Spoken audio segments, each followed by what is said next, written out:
এই যে মেয়ে, তুমি যে 8-10টা ছেলের সাথে জেনা করেছো, তোমার ইজ্জতের কি হবে? তোমার যে সতীত্ব তুমি নষ্ট করেছো, তুমি তো বিয়ের পর কোনো ঘরে গেলে সে হাজবেন্ডও বুঝতে পারবে তুমি আর সতী সাথী নও। তখন তোমার কি হবে? আল্লাহর কাছে ক্ষমা চান, ইস্তেগফার করেন। জেনার ফলশ্রুতিতে সমাজে মহামারী নেমে আসে। জেনা, পরকীয়া, অশ্লীলতার কারণে সমাজে এমন সব রোগ ব্যাধির উদ্ভব হয় যেগুলো কখনো ছিল না। এই শহরটা জেনার শহর, আমাদের এই ঢাকা শহর জেনার শহর। আপনাকে এটা বোঝার জন্য আমার লেকচার না শুনে আপনি পেপার পত্রিকা ঘাটেন, অনলাইন সার্চ করেন, দেখবেন এই শহরে আনাচে কানাচে জেনা হয় এবং ওপেন জেনা হয়। মানুষ জেনাকে হালাল মনে করে। এই শহরের যুবক যুবতী যারা একে অপরের সাথে বয়ফ্রেন্ড গার্লফ্রেন্ড কালচারে লিপ্ত আছে, এটাকে তারা হালাল মনে করে, কেউ হারামও মনে করে না। কত বড় সাহস দেখায়! রাস্তা দিয়ে আমরা হেঁটে গেলেও বয়ফ্রেন্ড গার্লফ্রেন্ড এসে আমাদেরকে সালাম দেয়, হুজুর আমাদের জন্য একটু দোয়া করেন। তো প্রত্যেকটা পার্কে যাবেন, এই যে আপনাদের রেস্টুরেন্টগুলোতে যাবেন, দর্শনীয় যে স্পটগুলো সেখানে যাবেন, দেধার সে জেনা হচ্ছে, জেনা আর জেনা। আমি এই যুগের কথাই বলছি। নবী সাল্লাল্লাহু আলাইহি ওয়াসাল্লাম বলছেন, আমাদের নবী বলছেন, আমার উম্মতের একটা অংশ, সবাই না, আমার উম্মতের একটা অংশ অবশ্যই জেনাকে হালাল করে নিবে, অবশ্যই মদকে হালাল করে নিবে, মদ পান করবে কিন্তু মদের নাম অন্য দিবে, এবং তারা গান বাজনা বাদ্যযন্ত্র নর্তকীদেরকে হালাল মনে করে নিবে। নবী সাল্লাল্লাহু আলাইহি ওয়াসাল্লাম বলেছেন, যখন সমাজে এরকম পাপ বাড়ে তখন সমাজে এমন সব রোগ ব্যাধি আসে যা আগে কখনো ছিল না। এবং এদের ব্যাপারে নবীজি বলেছেন, একদিন সকালবেলা আল্লাহ পাক এদেরকে বানর এবং শুয়োর বানিয়ে দিবে। কিয়ামতের আগে এই ঘটনাও ঘটবে, বিকৃত হবে।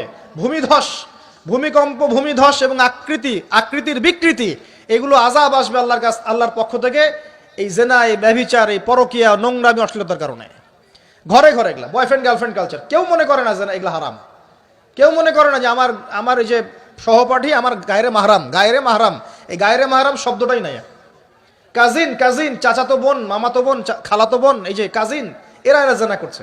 কি দেখা বাকি রেখেছি এই যুগে আমরা দেখছি যে নিজের মেয়ের সাথে পিতার শারীরিক সম্পর্ক।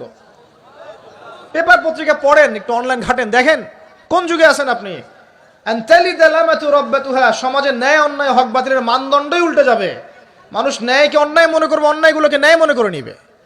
কোনো মানদণ্ড নাই। আমাদের শহরের এই অবস্থা, শান্তিতে কিভাবে ঘুমাবেন আপনি?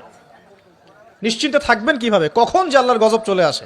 কোরআনে একটা আয়াত আছে, যখন আল্লাহ পাকের গজব আসবে তখন শুধু জালেমদের উপর খাস করে আসবে না। আলেমদেরকে জিজ্ঞাসা করেন, আলেম ওলামাদেরকে জিজ্ঞাসা করেন, যখন আল্লাহর গজব আসবে জালেমদের উপরে শুধু খাস ভাবে আসবে না, সবার উপরে আসবে।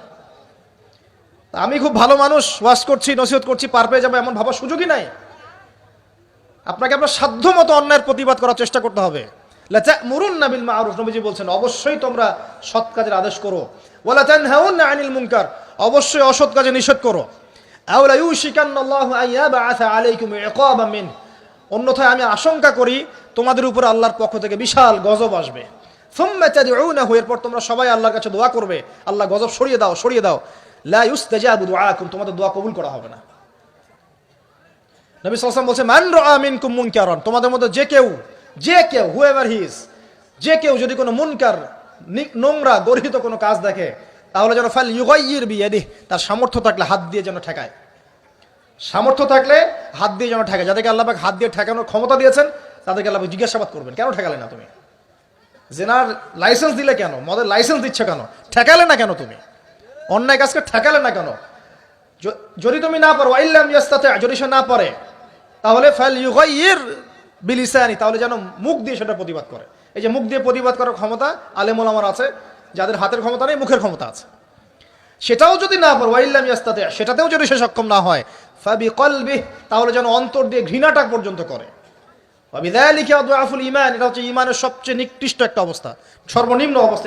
এর নিচে ঈমানের কোনো অবস্থাই নাই।